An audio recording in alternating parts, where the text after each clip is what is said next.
Hey, I'm Colleen with Leen on Travel, and as part of this Get Started Travel Hacking series, I will cover the most important things that you need to know to get started in earning your way to free vacations.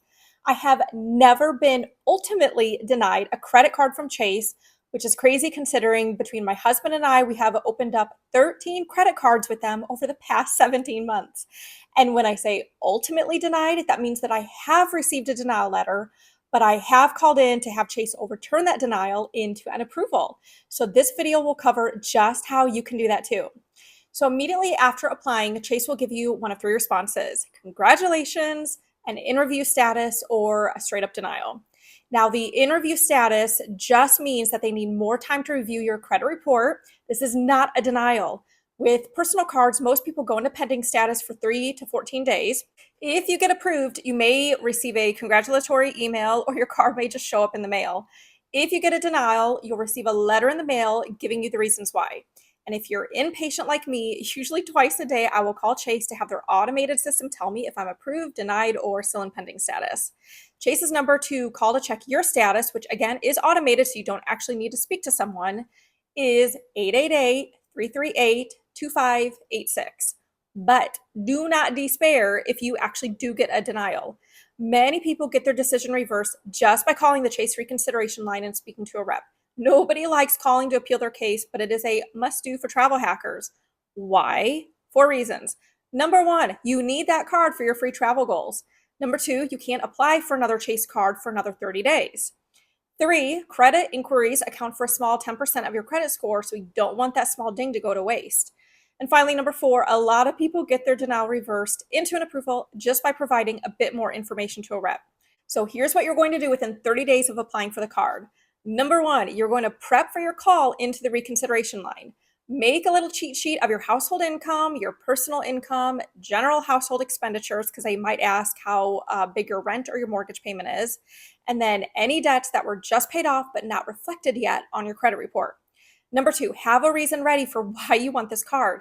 Try not to mention the welcome points offer, but rather something specific that you get from having the card, like rental car insurance or free checked bags.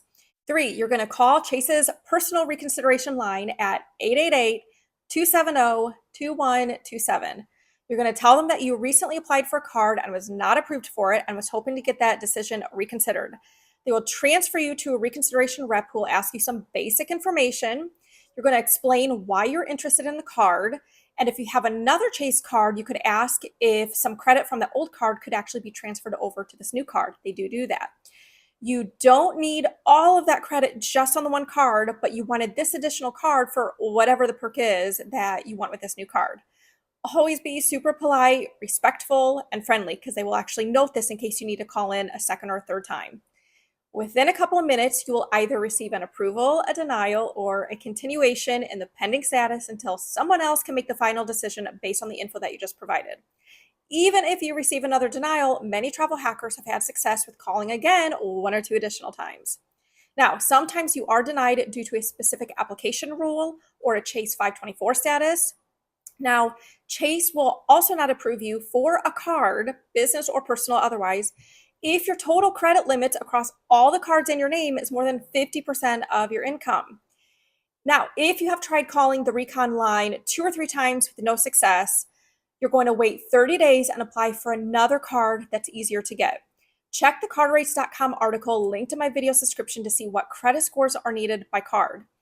If you want to next learn how to improve your odds of automatic approval, check out my other video with 7 must-know tips. If your credit score still needs some improvement, you can still start accruing points with the easier to get Chase Freedom Card. But know that you can't transfer those points to hotels or airlines without the Chase Sapphire Preferred, Reserve, or the Business Inc. Preferred. There are also several data points that show co-branded cards like Southwest Airlines or World of Hyatt are easier to get than Chase's premium cards, which is the Sapphire Preferred and Reserve and Inc. Preferred.